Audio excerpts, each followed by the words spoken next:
our panelists. And so welcome and happy Graduate Student Appreciation Week. We have already had a kickoff event at the Women's Center. A huge thank you to the Women's Center for hosting donuts and hot chocolate this morning. It was a nice turnout of graduate students. We have many events this week. We actually have, I think, 9 or 10 events going on all week. So please feel free to check our website. And Michael, maybe you can pop the website into the chat for everyone to check out all of the events during this Graduate Student Appreciation Week. Today we have three panelists who will be sharing information about GenAI and graduate education. The three panelists were pleased to welcome our Xiaochen Liu, who is a faculty development specialist for the Center for Excellence in Teaching and Learning. Mary Catherine Decoteau, who is the College of Liberal Arts and Sciences career consultant and chair of the AI committee for the Center for Career Readiness and Life Skills, and Brian Goepfrich, who is the Assistant Director of Academic and Scholarly Integrity in the Office of Community Standards here at UConn. So today we will be inviting our panelists to share information in response to specific questions, but also some slides. So feel free to post any questions you have in the chat, and I will try to respond to them as we go. We have included the questions from registrants in our list of questions for today. So Brian, I'd like to kick things off with you. If you would introduce yourself, your background and your work, and let us know how you work with GenAI. Hello, everyone. My name is Brian Goepfrich. I use he, him pronouns. I'm the Assistant Director at Community Standards, who oversees academic and scholarly integrity. I'm currently on bonding leave, though, right now. And so my real position as of today, but I will return back in July, is I'm a full-time dad right now, which is an awesome position to have. But I was really appreciative that the graduate school reached out because generative AI is something that my office generally is working with various different academic fields, different individual administrators from across the university on, as we kind of address the nuances that come out of it, especially since 2022 when ChatGPT dropped and became public, which is just one form of the various components of generative AI. Our office has been quite involved with working with different groups across campus in addressing misuse of the tool, as well as trying to showcase ways to use it appropriately in the campus and everything. On my end of the university, I often deal with working with faculty from different departments to develop policies and practices and procedures with addressing misuse, but also allowing them to kind of write caveats on how generative AI can be used appropriately in their academic field and how they can communicate those expectations to not only undergraduate students, but also graduate students and also to their peers in their what's called their department specifically. With that, that is really my role at the university. So I guess I'll pass it on to the next person. And how do I use generative AI in my daily work? So often I utilize generative AI in a variety of different components. Specifically, I have set up in my own office, specifically in the work that I do, specifically since I work with a lot of policy language, I utilize different features like Copilot to try to simplify language coming from those policies so I can better communicate with students at different levels. So I always utilize how asking it to rearrange my own writing as well as some of the policy writing to help really communicate information in a more appropriate way so that a student has an understanding of different policy language at the institution.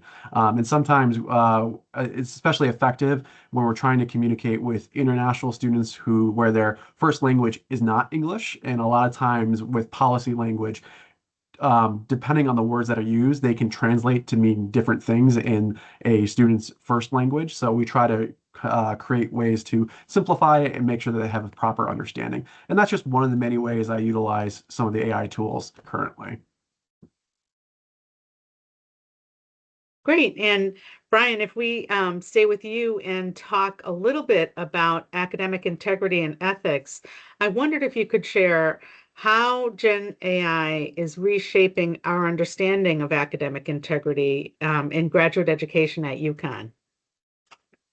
Yeah, so I have prepared another presentation that we'll share with everyone after this today. It is more a longer presentation that you can read on your own.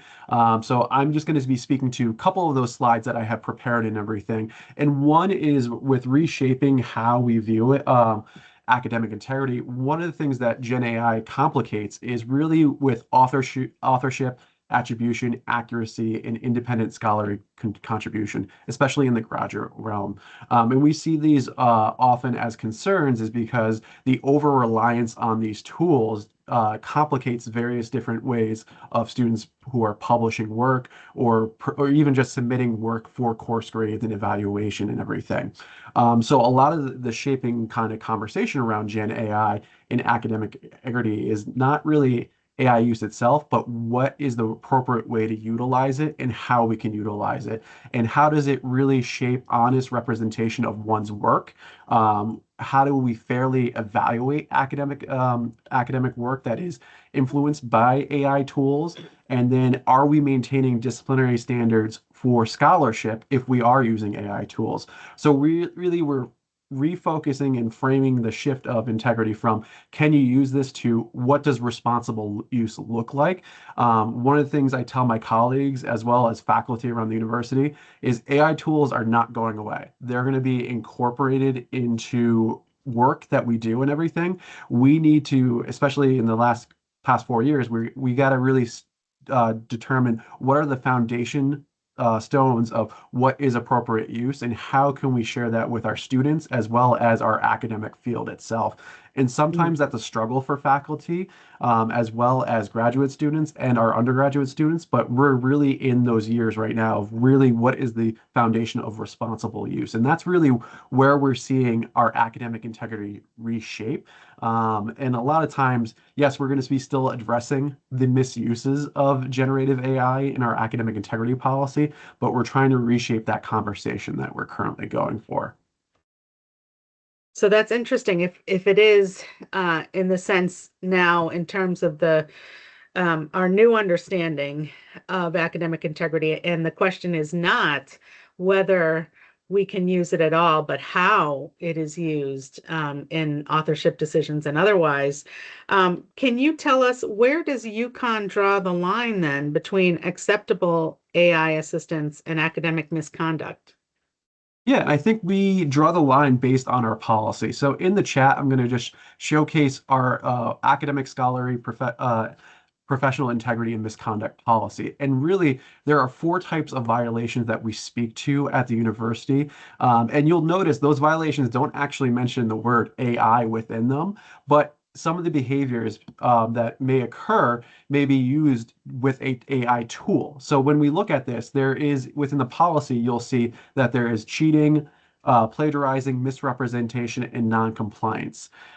In these definitions, it doesn't mention AI tools at all. And there's a specific reason for that because we designed this policy to adapt to the various technology changes that occur throughout the years and everything. And really, it depends on how a individual utilizes that tool. And if they utilize that tool where it violates those different aspects, then it could be any of those violations specifically. So really where the university will look at is whether the specific action or behavior of utilizing that tool created a violation within the policy itself. So a student could certainly, what's it called, cheat on an exam by utilizing an AI tool. A student could also copy word for word from a generative AI tool, and that could be considered plagiarism.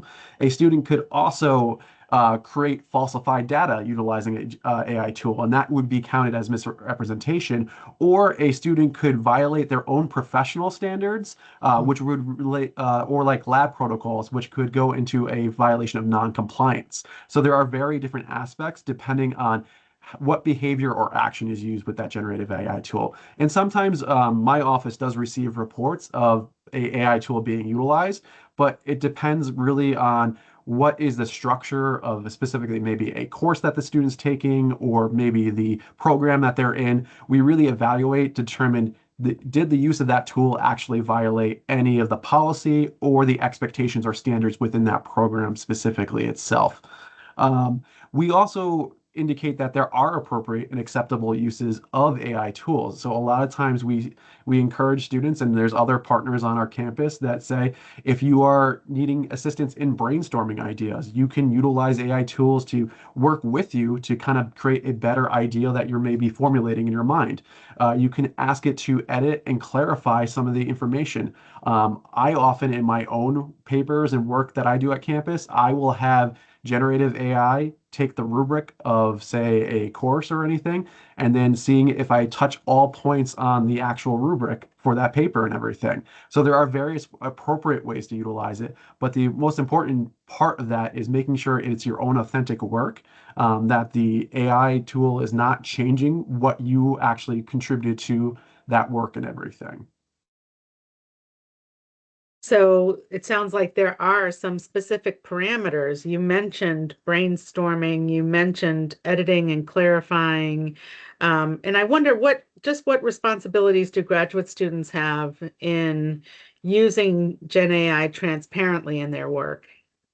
Yeah, so in all your work that I recommend is that if you're utilizing a generative AI tool, you should be citing how you utilize that tool and everything. Just like in any other work that we may cite, that we're taking research from, we always cite to ensure that the authorship is recognized in that. And even in the PowerPoint, which will be shared with you after, you'll see that I actually have a citation of how generative AI was used in the work with this presentation to give an example of it and everything. I also encourage students to save anytime, save their information when they use generative AI. That includes their original drafts, what they may have asked the assistance from generative AI for. And there's way about downloading that data so that you have a record of it, but then also learning how to cite it appropriately. And then even before we even get to this process, always, if you're taking a course or anything, specifically ask the instructors or the program that you're in what is acceptable use and what are their expectations regarding generative AI. If they don't, that may be a conversation you want to engage in to determine what that is appropriately. If there is no communication with what generative AI tools or how they could be used, I would always assume that you should not utilize them until you have clearance or authorization to be able to use them. So you mentioned that at the top of the hour, you mentioned that you work closely with faculty on developing policy. And so at this moment in UConn's history, where do things stand? Do we still have programs, departments, and units that don't have a policy around Gen AI? So I wouldn't say they may not have an exact policy, but they have expectations that they've developed for their students. Hmm. And I don't work with every single faculty, so I don't Hmm. know 100% the answer to that. I know that many departments that I've worked with who have reached out to our office, we have worked with them to develop expectations so that they can communicate that with their students and everything. And many, I know the engineering school has worked with that, the English department specifically. There are various different areas where those conversations have been happening in those specific departments and everything.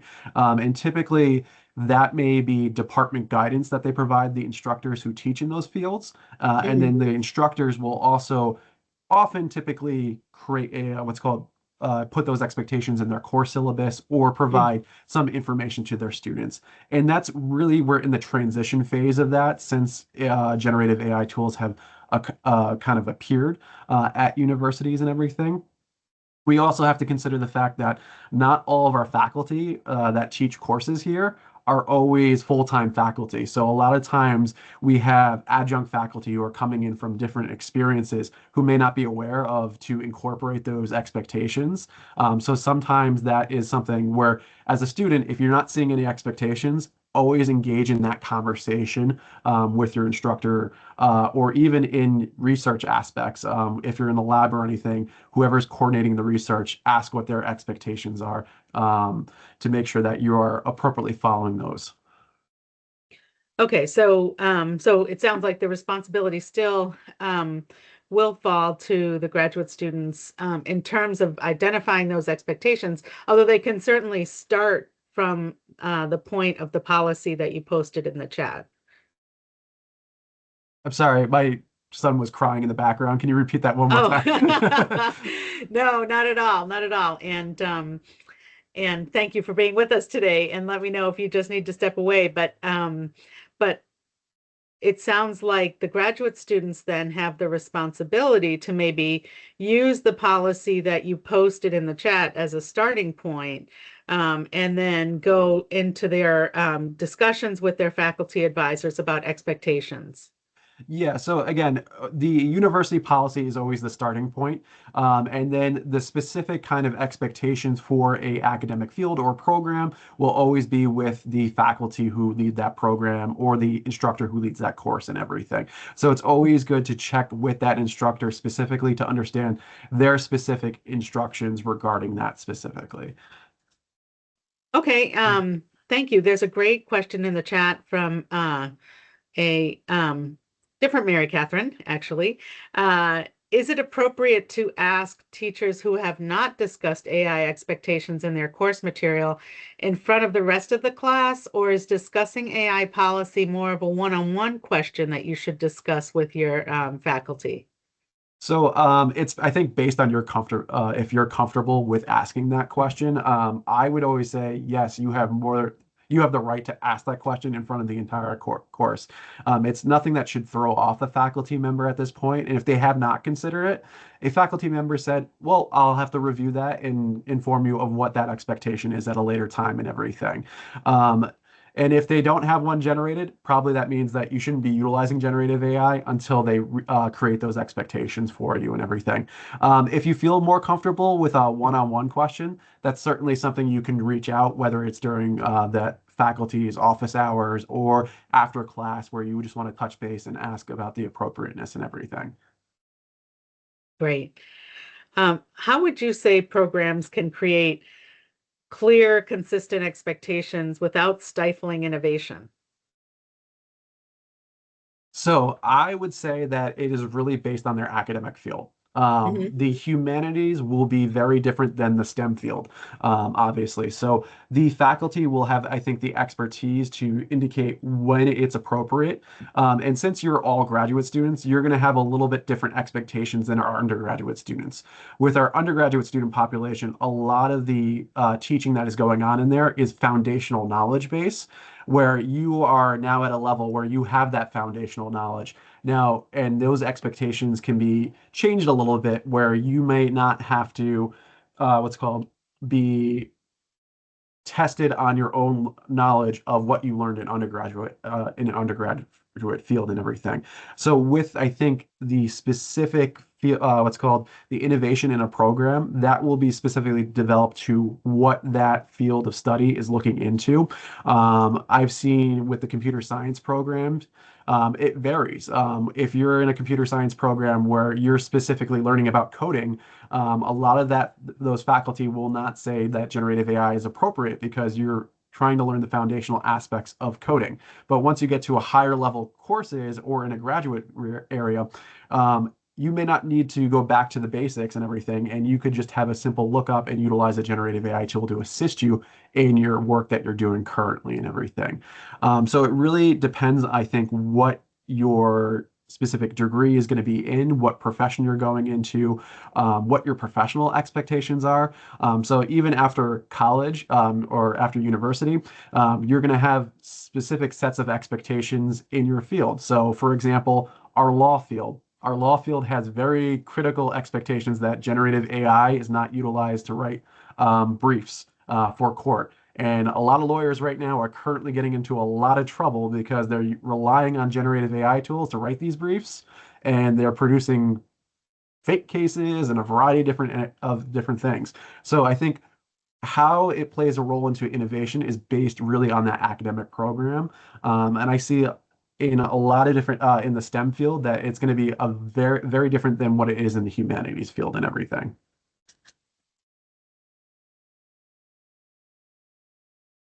Great. Thank you for that overview, Brian. And this is such a rich topic, thinking about academic integrity, and I know there may be questions from people in the chat later on. But um, before we switch gears to think about how the Center for Excellence in Teaching and Learning supports graduate student productivity and learning, I wondered if you could just give a few pointers to our graduate students about how to approach Gen AI in their work.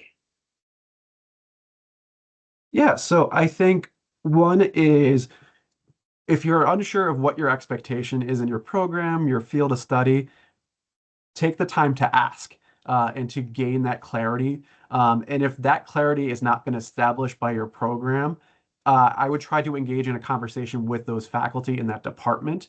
And one of the resources I will share with you is how to engage in that dialogue and how to, because many of the graduate students here also have assistantships, and they might be teaching, they might be doing various different work. So you're also kind of a part of this aspect of helping create the expectations in your specific department and everything. So in additional resources that we have for you is how do you engage that conversation with department heads, engage conversations with other faculty in your program in a respectful tone where you can really write out what those expectations are and how it will be appropriate to really utilize those tools.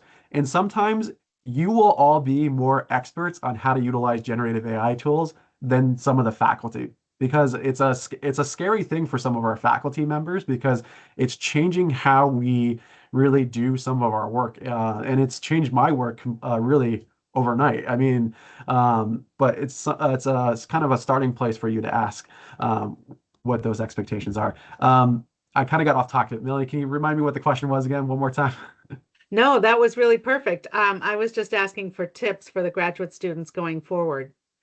Other things, I would say tips if you are ever accused of academic scholarly or professional misconduct, just always know there's a process for you to go through. You are never assumed automatically in violation until you go through the process at the university. That's where my office and it works with the graduate school specifically to oversee those cases. And we really work with our students, our faculty to create a neutral environment to have these matters reviewed and really allow them to have a panel of your peers as well as graduate faculty make decisions on cases that are related to misconduct and everything. Um, I'm seeing some questions come up. Professor Who's Yeah, so AI detectors. So that is a great comment. We do not really utilize that evidence in our process as ultimate determining factors with our cases. Yes, it's a piece of information that the faculty may submit to us. Our hearing panels are trained to look at all information. So just because a instructor submits a AI detector, one, we know they're not always reliable. Two, we always also don't know what kind of AI detector that instructor was utilizing because the university doesn't have a specific AI detector. And the other thing is we also have to read the report of what that AI detector is saying. Oftentimes AI detectors, unfortunately with our international students, if our international students who translate their papers from their first language to English, they often automatically get picked up by AI detectors. So we look at really if that information is ever submitted, we're looking for the accuracy of that, the trustworthiness of that information, and it's not automatically a definitive you're in violation because an AI detector picked up your paper and everything. We often ask our instructors to provide different information to really indicate if there is other evidence to review and everything.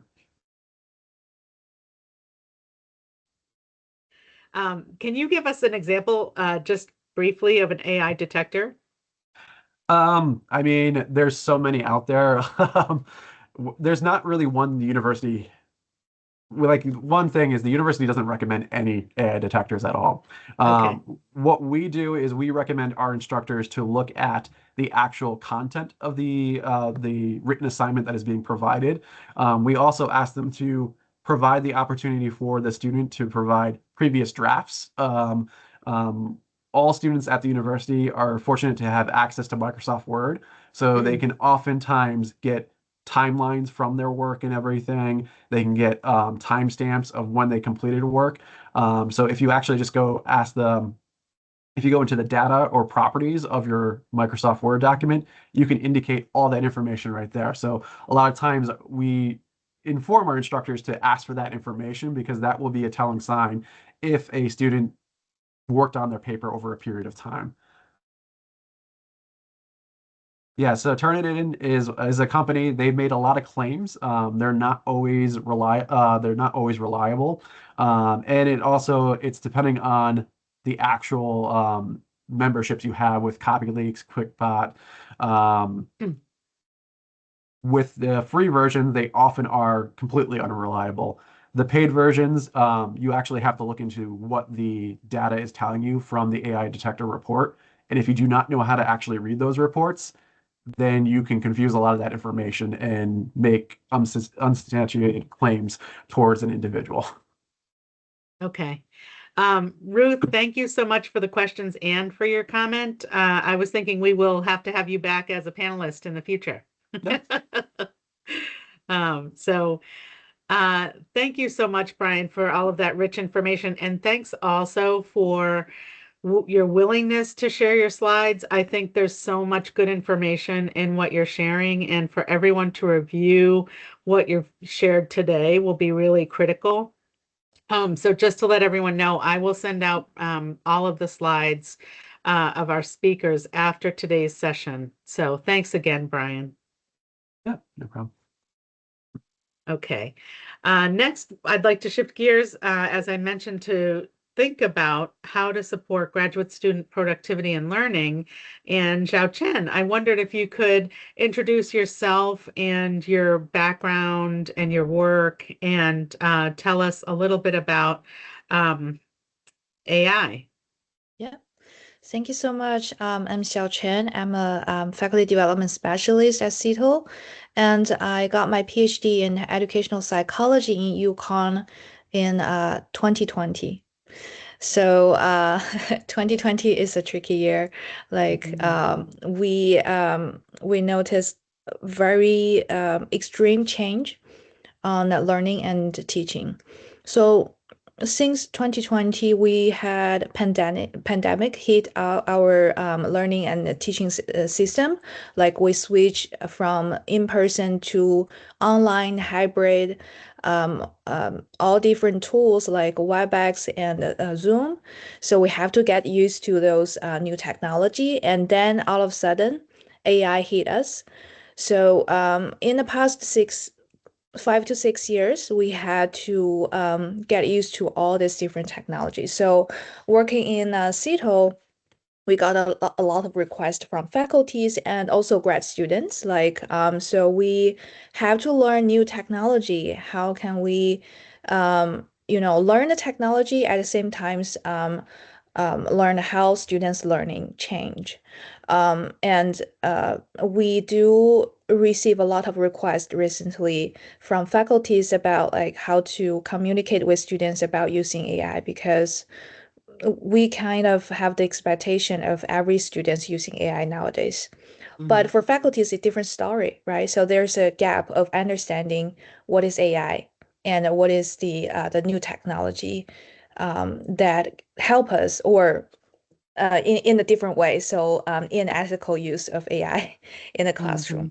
So before we dive into so I have a page of information that I want to talk about. But before we dive into those topics, I want to talk about a little bit of growth mindset because circle back to Brian's point about like using AI sometimes is uncertain of like learning those policies and guidance because sometimes it's led by outside of the higher education. For example, like OpenAI, they develop a new tool, and the cloud, they develop a new model. So all of these companies they have free tools that everybody can try, right? So the guidance the first-hand experience are coming from outside of higher education, then we have limit policy, updated guidance for everybody. So at some point, you have to explore it on your own. And we do not expect the perfect answer immediately. So sometimes you have to explore by yourself and then try to get used to this uncertainty for AI in general. And secondly, I want to say everything you learn today may not be true for tomorrow. As the technology is, oh, Brian, baby is so cute. Sorry about that. Uh, it's so cute. Yeah, so it changed extremely fast. So, for education purpose, we for the past decades, like we relied on the theories and the teaching strategies a lot. Like those strategies and theories developed from like maybe 40 years ago, and we still rely on those. But for AI era, it keep changing every day, and the sometimes is frustrated for some faculties that they pay, they paid some like money for like buy an AI tool, and they spend a lot of time to learn it. All of a sudden, there's a new one and a better one coming in, right? So you have to accept this reality that AI changed faster than any other era. And I will say like, um, although like AI changed how people learn, but it cannot replace the thinking process. And well, we are learning through like the AI assistant, or like we teach with AI as resisted. And we should know how students learn in a different way. We have to understand how students learn, and then we have to modify our teaching and maybe course design. Um, it is unfortunately that is the future. We cannot like have a slice ready and then use it for 3 years for the same course, right? But like before 2020, before pandemic, maybe we use the same slides for 3 years. It is okay. But for now, it is you have to change it every semester to get used to the new technology and the new reality of student learning. Okay, so sorry about that. It's a long intro. That was Um, good. That was helpful. Yeah. yeah, so are we going let's go back to the questions, and do you want me to share my slides, or you can share the slides if you have that? Thank Yeah. you. Thank Can you. you see it? Yeah, please. Yes, thank you so much. Okay, so let's talk about some specific topics, and it's a mix of learning and teaching and professional. So, so for all these five, you can see like five titles, but it is okay that you can apply it to learning, teaching, and professional life. First of all, let's talk about the ethical use of AI. And Brian already mentioned a lot of like good points, but I just want to add some um, points about a classroom specifically. So first of all, when people ask like AI policy or ethical use AI, you have to look at the context. So maybe for the English class, and we have a lot of like writing assignments, and then the policy will be more like so you cannot use AI to generate text, or you cannot like just grab the reference from the AI because there's some hallucination, there's some fake reference, right? But for another course, you have to record a video, or you have like some group project maybe. And the policy will be more like do not use AI generate the video. Do not use AI to generate presentation. So it really depends on the context of the class. And about the another point of ethical use of AI is before you introduce AI into your learning or into your class, maybe your teacher class, and then you have to define the goals, before you introduce the new technology into the class. Because, for example, think about the class activities that you use, think, pair, share, or group project. You have to let your student know why we're using that and what is the purpose of using this. Same thing for AI. Like if you introduce AI into a class and you do not know the purpose, you just like everybody play around with this. But maybe students ask a question like why we spend a lot of time, like an hour in a class to play with the AI. So you have to define the goals. And same thing for yourself. You have some like a research that you want to use AI as assistant, but you do not know why you're using AI. It's kind of just misleading for yourself too. The second point is about the effective use AI. Sorry about that. So I would say like for the professional use of AI, I've seen a lot of good examples. Like you can use that for the process design, for a project, and you can use this to summarize information. And you can use like a note taker. For example, we have I remember Teams have the function of like the AI assisted note taking. And same thing for Zoom, same thing for WebEx. If you just give the access for AI to get access to the recording, and then you can have the summarized recording notes. And there are so many other functions that you can explore with the AI technology, but I will recommend you to look at the university-supported technology first, because we paid for the license, and then you can use like upgraded level functions, and with like the data security, the higher level of data security that can protect everything you input into the AI tools. For example, we have Microsoft 365 that everybody can use that. And we have a Copilot in the 365. And then we have university level ChatGPT that you can apply for. So those tools are AI, the university supported, that if you have any questions, you can ask the EdTech department, or you can ask the ITS for help. But if you're using another tool like a cloud that we haven't paid anything for this, you had a Perplexity, and maybe you have to explore it by yourself, right? So when we look at the effective use of AI, we have to mention the technology, the software. And there's some best practice, and if you spend time in a CETO website, there is a list of workshop, and you may find something helpful about like effective use of AI from the workshop.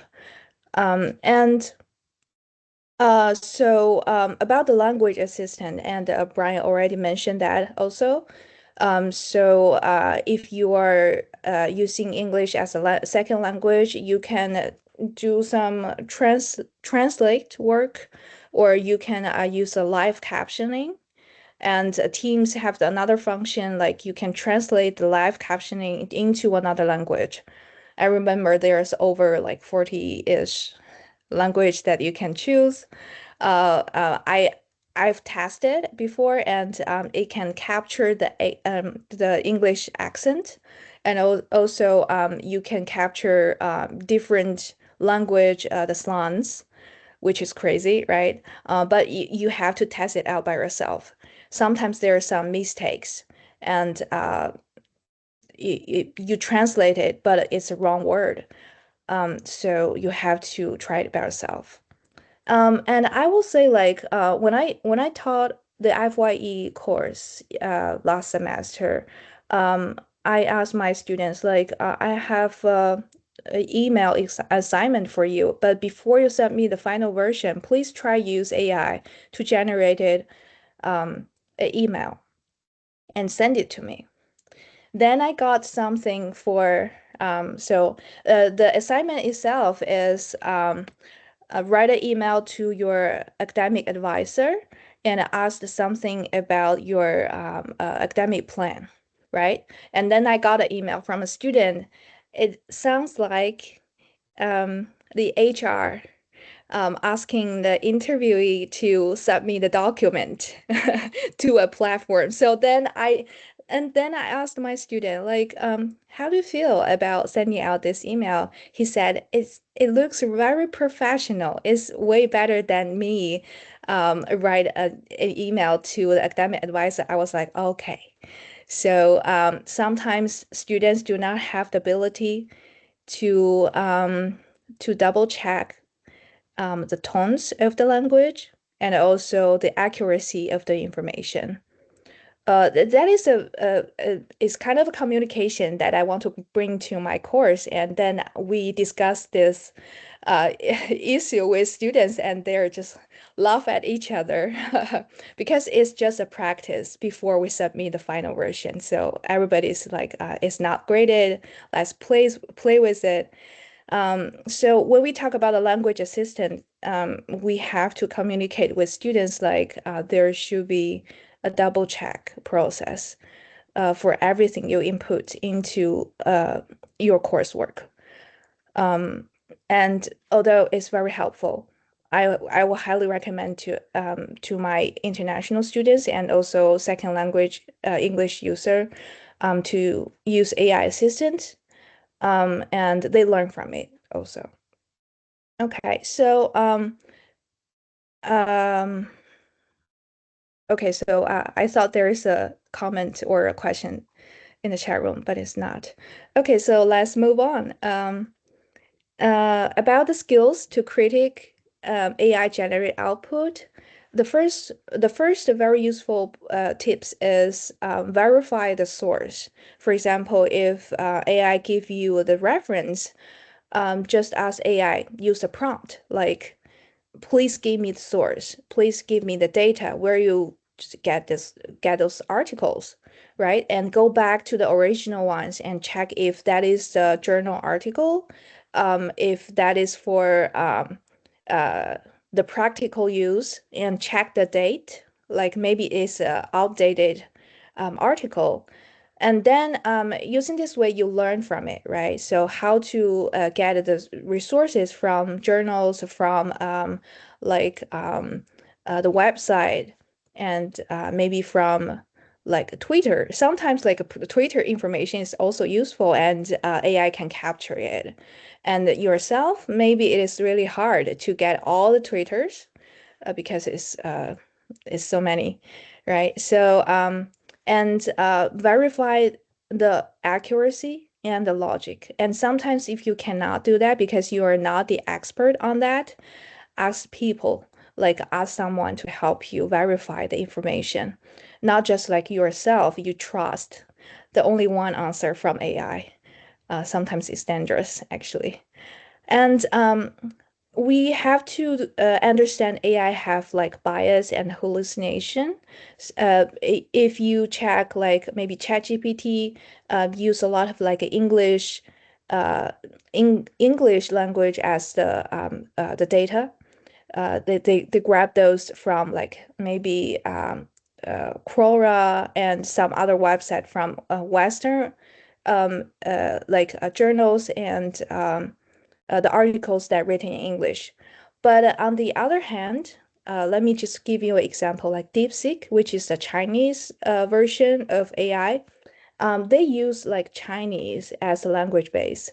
So then they got different data and then they have different bias, the culture biased and the gender biased, and all of a sudden you have different answer with if you ask the same question to the two different models.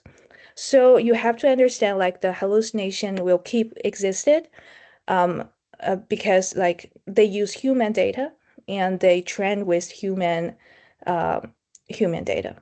So if we have bias and AI have bias too, with that in mind, you can just be you can have the awareness of like all these outputs have something into it. So you have to define those the bias and all of this information by yourself. And talking about the equity, we have another topic about the equity in general. But like think about the AI technology has some like a paid version, upgraded version. That some students have the upgraded version. They buy them, they pay the monthly fee like $30, and other students do not have that money to pay for it, and they have like a free version, or even though they do not know how to use AI tools at all. So you think about the equity of it, and you cannot assume everybody use the same amount of information and the same level of the tools in your class. So before we introduce the AI tools into your classroom, or you as yourself working in a group, just do not assume everybody have the same level of understanding and use of AI. With the equity mind, we can just share our knowledge and have the communication, like share our experience before we really just get into the AI assisted teaching and learning. And also for the first-gen students, we found out AI are super useful. Some common knowledge they do not have, they can ask AI for help, right? So like, for example, they do not know how to choose course. They don't know for the certain, like the class have the prerequisite knowledge, but they do not have that. Then they can check AI for like a 24/7 assistant, learning assistant. And they do not have to ask their professors for those common knowledge, right? And we found out, like from the past few years, some students they really hesitate to ask those stupid questions. We do not have stupid questions in classroom, but some students think they have stupid question and they have limited knowledge that they are hesitate to ask people to answer those questions. So AI is the very good tool for them. And you can have like a scaffold questions step by step, lead the first gen student to understand the process, and then all the students have the same, they are on the same page of the certain topic. And finally, we are talking about AI resistant and AI embedded course design. And we've already mentioned that. So you have to adapt the new technology and the new learning norm into your course design. And you have to update it every semester. And we had some workshops in the past month. So we talk about like how to design assessments with AI resistant and AI embedded, right? So and in the future we will have more workshops about that. But for now, the short tips for everybody is try to design something process focused instead of like outcome focused, right? So student can easily just have an output from the ChatGPT, but instead you can let them to submit a draft. I remember like Brian already mentioned this process too. Submit the draft, the reflection, and maybe we can develop an oral explanation or a presentation in the class before we submit the final version of it. And then we can have some like a higher level the thinking process for students to discuss the AI output. For example, in the class, we can have assignment and we can let the student to generate some ideas and have AI to generate some other ideas. And then we get together to discuss like which one is better for the future as a research question, or which one is a little bit like we have to revise it. And then using this AI assistant, and we can see like how people thinking is different from the AI thinking, right? And then we have a lot of like creative ideas that some other educators already practiced using AI in their classroom. And after this presentation, and I will share the resources I have with Melanie, and then maybe you can have some like better ideas of using that. Um, yeah, that's it. So maybe you have the follow-up questions. Please just type into the chat room. Yes, thank you so much, Xiaochen. And I have a follow-up question. I think Yes. you have shared so many pieces of information that are really helpful for not only our graduate students as learners, but our graduate students as TAs. Mhm. And I think that's wonderful. And I wondered, do you have any insight into groups like professional associations, people who are doing research on teaching and learning in Mhm. AI right now, like for your profession? What professional associations are looking at these questions? Um, you mean like a CETO as our like departments? So Yes. yeah, so faculty development, we keep looking at like how AI changed the ways of learning. So we try to update our workshop to faculties and also TAs about like the new knowledge that are coming in to higher education. So if you check the CETO website, you can see a lot of workshops available. And also you can ask one of our colleagues to have one-on-one consultation out about like how to change your course design with AI AI embedded. So that is we do a lot of this service, and then educational technology department they test out all kinds of new technology that you can ask them for help if you have a new software, and you can try to like use AI in Husky City, for example, and they will have a lot of resources about that. So I don't know if I answered this question in the correct way. I was thinking about CETL and I was thinking about broadly what's happening in the Yes, US. But in terms of what's happening at UConn, um, there. Karen Mhm. Berciano posted in the chat that there's a university task force developing on AI impact to address some of the issues that have been raised in the chat.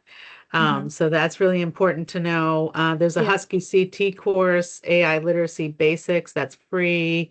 And Brian mentioned another great resource offered by the state of Connecticut is another free course that he posted in the chat. There are two others that I can think of. The one is Cirtle, Mhm. that Cito paid the membership of it, that you can sign up for the Cirtle, and they will have a lot of like resources sending out to your email.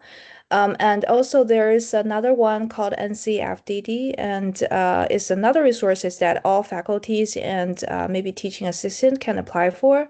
And then all of these are free. So there are so many good resources you can try to explore.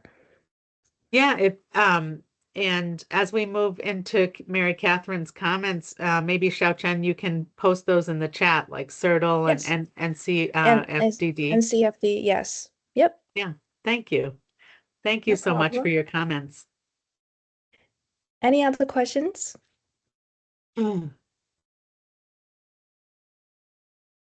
And we will come back to more questions too once Yeah. we switch gears now and hear from Mary Catherine about career preparation and how you might integrate Gen AI into that practical application. So, Mary Catherine, I have your slide ready, but I wanted to invite you to introduce yourself and your background first. Sure. Okay. Thank you. Thanks so much for having me here today. Excited to be part of this panel. So I work at the Center for Career Readiness and Life Skills, and my role is a career coach. So I'm meeting day to day with students, undergraduates and graduate students alike, just talking about any number of career questions or concerns or ideas that they have on their mind. I'm also a liaison between our office and some of the academic departments in the CLAS, namely the humanities and social sciences. So that's another part of my role. I my own background's a little twisted and it took some turns. I come from a background of education, K to 12 education actually. So I studied French, I studied art history, I went back to school and got a master's in counseling for student affairs and higher education.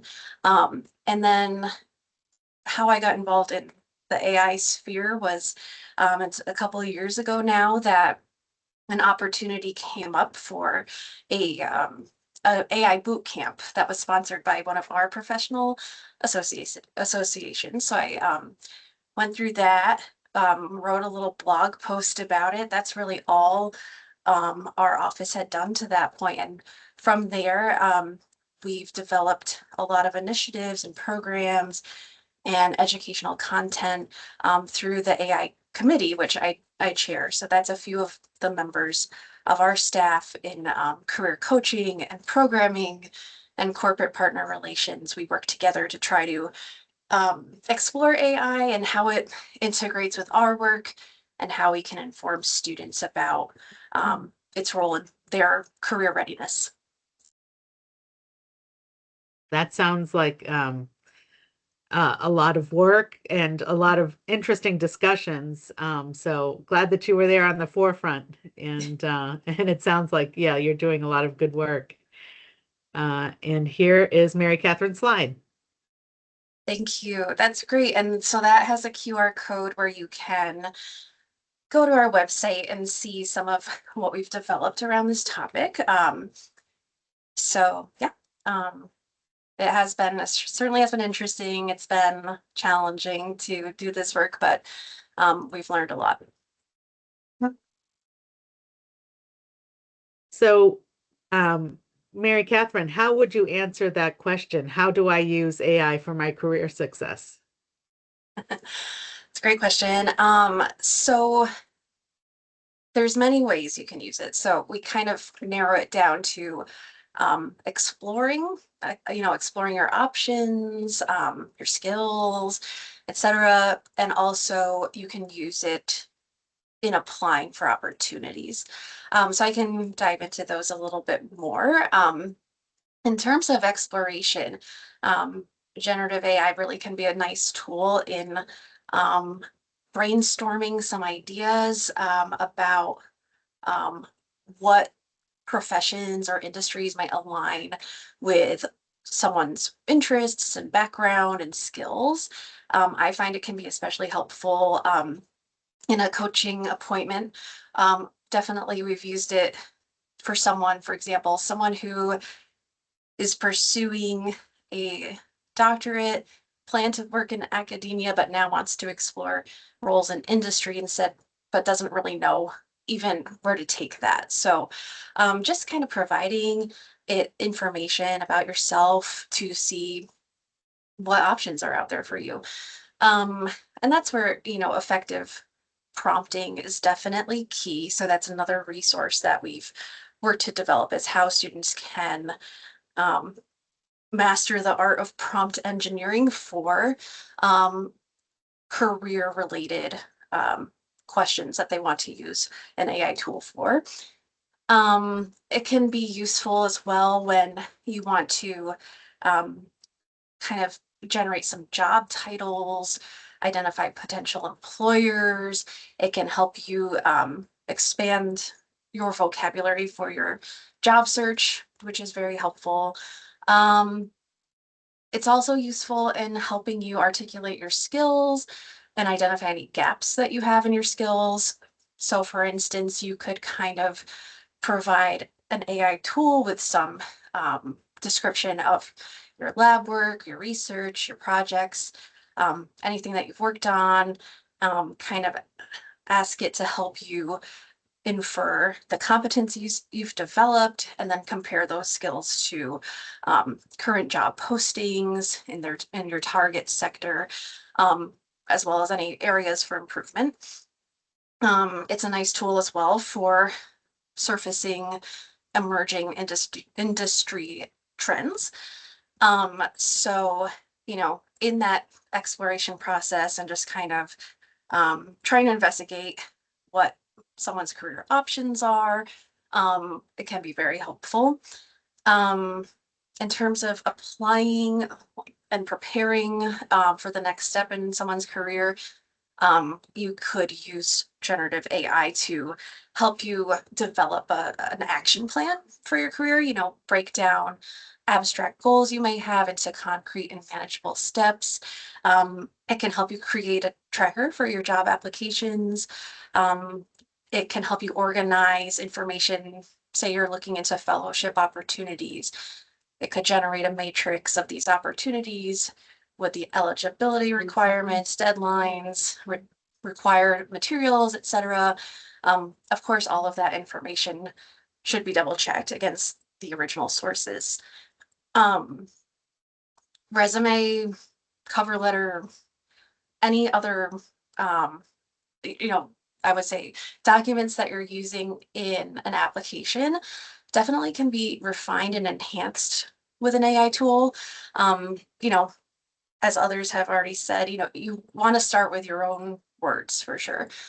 Keep it authentic, keep it accurate to your experience, but certainly a generative AI tool could help you optimize your bullet point statements on your resume or CV. It could help you compare different structures for your document. Maybe you are tailoring a CV for academic versus industry positions. It could help you find ways to do that. Maybe even modifying a CV into a resume. So there's a lot for sure with the written documents. But again, I'll just stress you want to start with writing the first draft on your own and then seeing what it generates to see if it is accurate and sounds authentic. Interview preparation is another area. It can be a great tool for, if you have a job you're applying for, ask it to generate potential interview questions. You could get feedback. If you have like a elevator pitch, you could ask it for feedback and how to tailor it for different audiences. Even if you have to develop like a presentation as part of an interview, an AI tool could maybe review your presentation, identify any areas where there's unclear transitions, or if it's too text heavy, how could you make it a little more concise? Similarly, like if you have to write a statement, teaching, research statement, personal statement, assessing your writing for clarity, how it aligns with the prompt. And there's also connecting and networking as well. So I mentioned how you could use AI to help you refine your elevator pitch. So that's certainly an option. Like if you're going to a career fair or you're going to be talking to faculty at a poster session, you can try to test out different versions of what you're going to say. You can use it to draft some outreach notes to and professionals, potential mentors, of course, personalizing it, fact checking it. Getting feedback on your LinkedIn profile would be another option as well. Does what I've written here showcase my skills in the best way possible, or soliciting some suggestions for that type of thing. Yeah, I feel like as well, it's even using AI to help you understand communication norms in different sectors. How do you compare the tone and structure of, as I mentioned earlier, like an academic versus an industry cover letter. So I mentioned a lot. So those are just some examples of how you can use it practically in career development. Thank you, Mary Catherine. And how would you say GenAI is changing the skills that employers expect from graduate students? Sure. So we know with the rise of AI, work itself and job roles are being redefined. New jobs are being created. There's a lot of uncertainty out there, I would say. But what we're seeing across job roles and industries is that like some degree of tech literacy or AI literacy is desired. But mostly, you want to demonstrate that you have the ability and willingness to embrace and adopt new technologies. I'd say that as AI is becoming more integrated and routine activities are becoming automated, roles are shifting to focus on really what only humans can do. So let me start with our professional organization is called NACE. It's the National Association for Colleges and Employers. They survey HR professionals, recruiters across a wide variety of industries every year. And they always ask, what are the key competencies or skills you want to see among graduates or, people entering the workforce. Always the same 8 skills come up again and again. And I'd say that like the top skills that we're seeing as valued by employers in this age of AI, in addition to some of the tech literacy, depending on the role, are communication, that's key, critical thinking as well. So someone who can use an AI tool potentially, but looks at it critically, communicates with it intentionally. Other top skills would be attention to detail, creativity, problem solving, and innovation, cultural awareness. Some of those things that AI just can't do. So those human skills or soft skills or transferable skills, I don't know what you want to call them, but those are definitely being more and more valued, I would say, as we see these excuse me, changes in technology. That's really important for our graduate students to know. And you mentioned, it's funny because you mentioned the writing style potentially being different between an academic cover letter and an industry cover letter, which I think is really important for graduate students to know in general. But have you seen differences in sectors by their willingness to embrace AI? Yes. So it's really challenging because things are changing day to day. It feels like we see that it's like the adoption of generative AI across sectors is pretty uneven.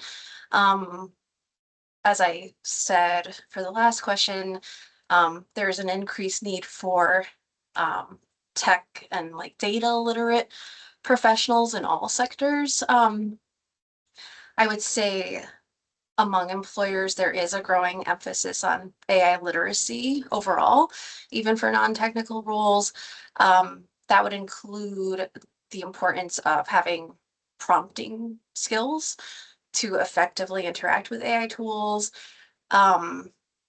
We're seeing that some new job roles are being created, including like careers in AI governance, policy, human-centered design.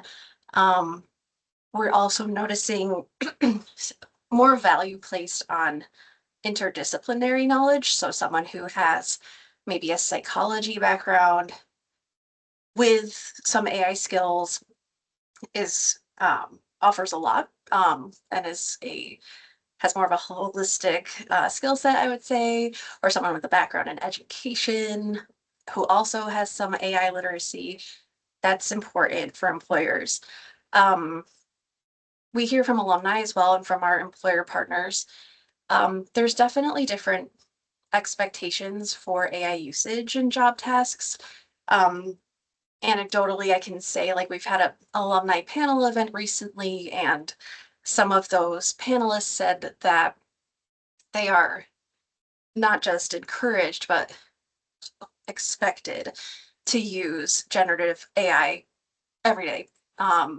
Whereas some others, it's definitely not a priority or used as much. So it really does vary, which makes it challenging. But I think that, students, if you maintain a mindset of adaptability and a willingness to learn, that's going to take you far. And just to expect and embrace the change. Great. And my last question for you for now is, have you seen any students make mistakes in terms of Gen AI in their applications or in interviews? Yeah. Yes, we have. So I'll say like generating a script for an interview, and using that word for word, that's a big no-no, very apparent to employers. We hear from employers as well. They see so many applications, get so many connection requests on LinkedIn. They can tell pretty immediately when content is generated by AI, just because a lot of the phrasing is similar, and the verbiage, so they can immediately tell. They say something as small as including the person's name when you reach out to them on LinkedIn or something. That alone can already be beneficial for you, because some people will just take the AI generated message and send it without making any change to it. So taking the time to personalize content, whether that's in the networking, or in a resume or cover letter, CV, in the interview, just taking the time to review what was generated, putting it into your own words, making sure it's accurate. And I would say too, we hear that sometimes students will, or candidates for a job might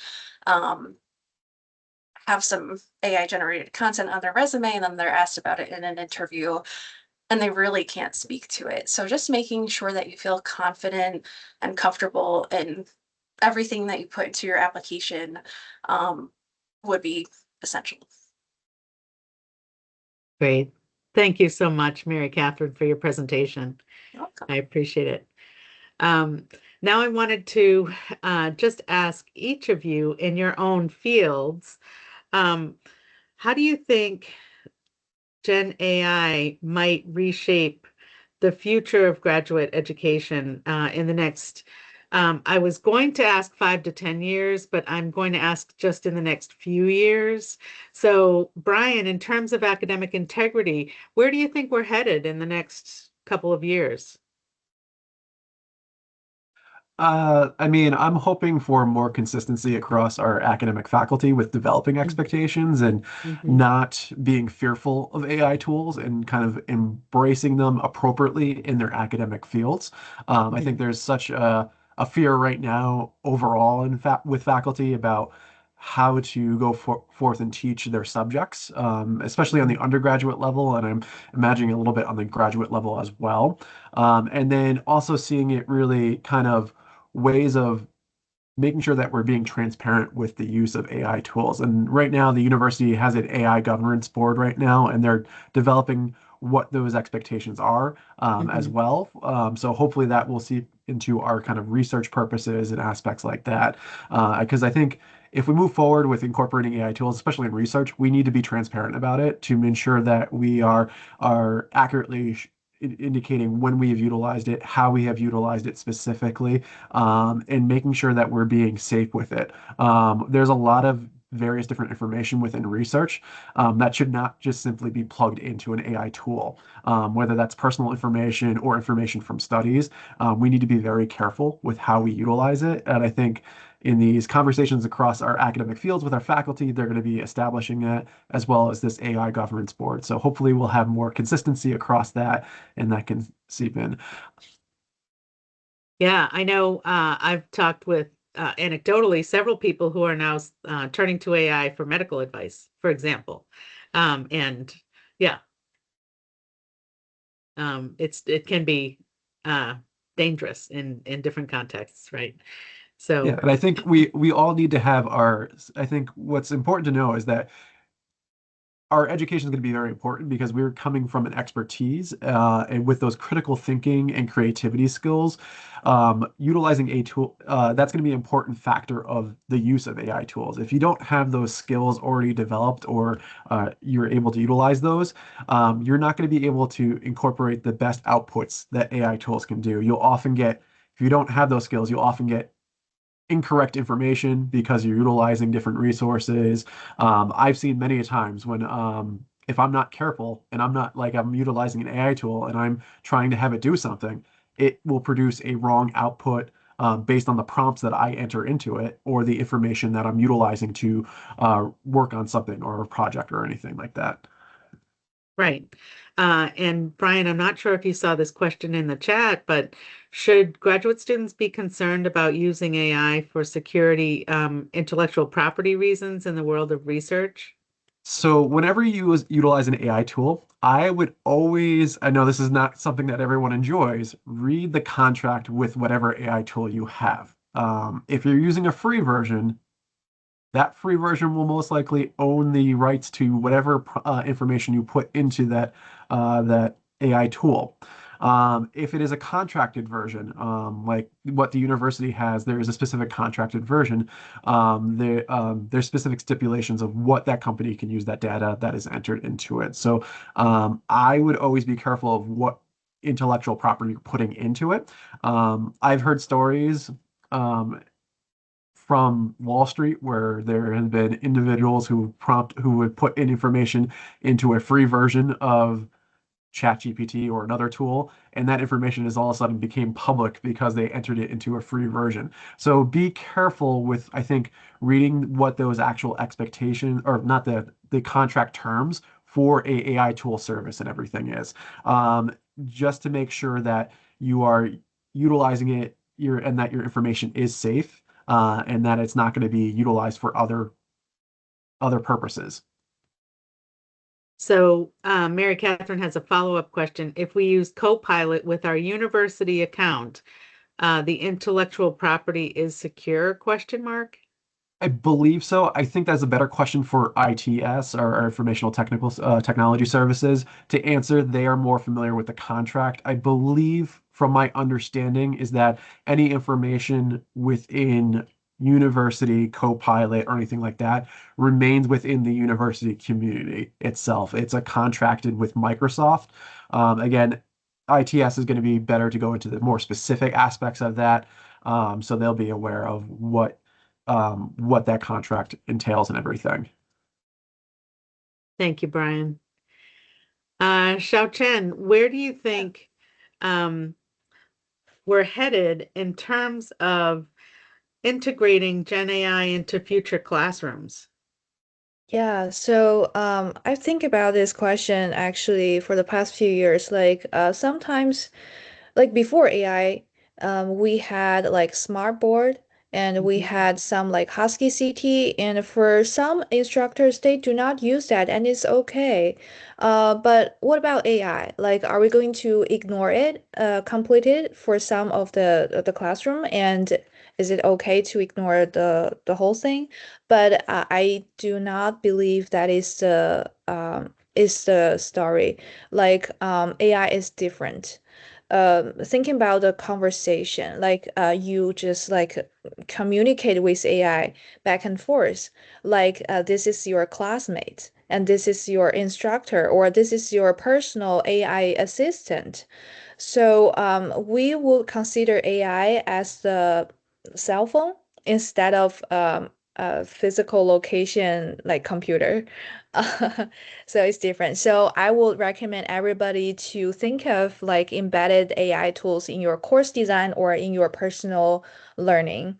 And another workshop I'm currently developing is rethinking the Bloom's taxonomy. If you're familiar with this cognitive thinking level, that they use understanding, remembering as the lower level of thinking, and use create and evaluation as a higher level. But with the AI assisted, sometimes the create and evaluation comes first, right? So you have your materials, of course, and then you get the question.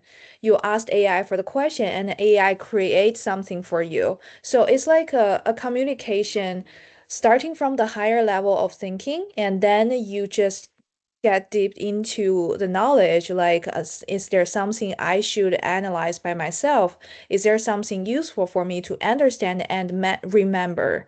So we as educator, we have to rethinking all kinds of like pedagogical theory, and also like teaching strategies and use use class activities in a different way. So in the future, maybe the whole higher education have to rethinking everything that we use for decades and revise it, or maybe develop a brand new theory based on what we have right now. Yeah. Thank you. And Mary Catherine, where do you think we're headed in terms of AI in the job market? It's a really good question. So hard to know. I think that, as I've mentioned, that those human skills, communication, critical thinking, creativity, are going to remain essential and become even more essential, I think, along with the AI literacy also being an important element. I think that, it's just going to be really important for people entering the workforce or maybe even considering a career change, just to try to stay as informed as possible about what the trends are, what the job market is looking like. And there are various reports and research that you can look at, even like following social media, even LinkedIn, if there are maybe some industry leaders that you can follow just to stay up to date. I think that will give people an advantage.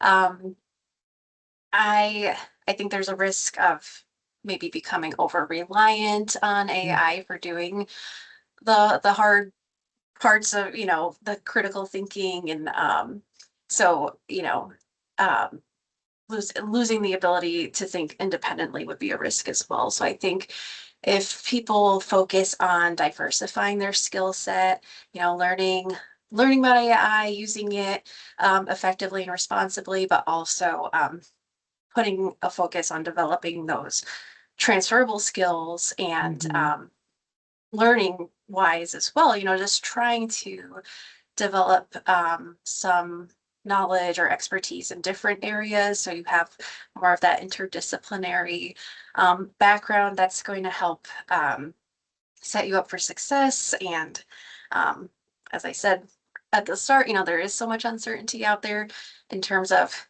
what work's going to look like. So just staying adaptable and always being willing to learn, I think is the best we can do. Yes. Yes, I think you're right. And there's so much uncertainty right now, and I know that there is, and that was a really broad question. So thank you, Mary Catherine, for entertaining that question at all.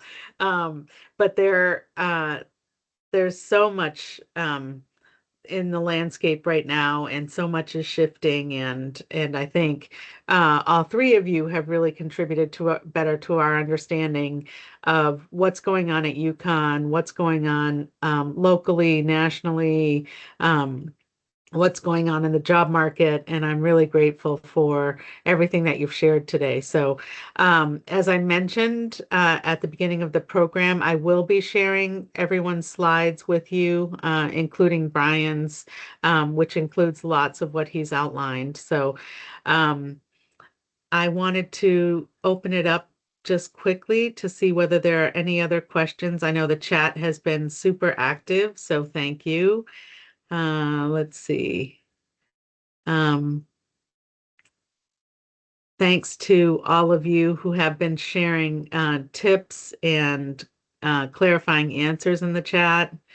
I really appreciate your interactions, and please do, if you can, participate in the remaining events this week. There are many. One of the events that I'll be coordinating is the 3-minute thesis competition that is taking place this Wednesday morning from 8 a.m. to 1 p.m. That will highlight research that's being done across the university by our graduate students. They actually have to present their work in 3 minutes or less to a general audience, so it will be understandable to all, regardless of their discipline. So feel free to join us for that event that is taking place at Conover Auditorium in the Dodd Center for Human Rights on the Storrs campus. So again, thanks for everything, and thank you so much to our speakers for being with us today. Feel free to reach out to me or to Michael Nyarko, our graduate assistant, who is one of the coordinators of this event and others. Thank you so much. This was so helpful. So take care.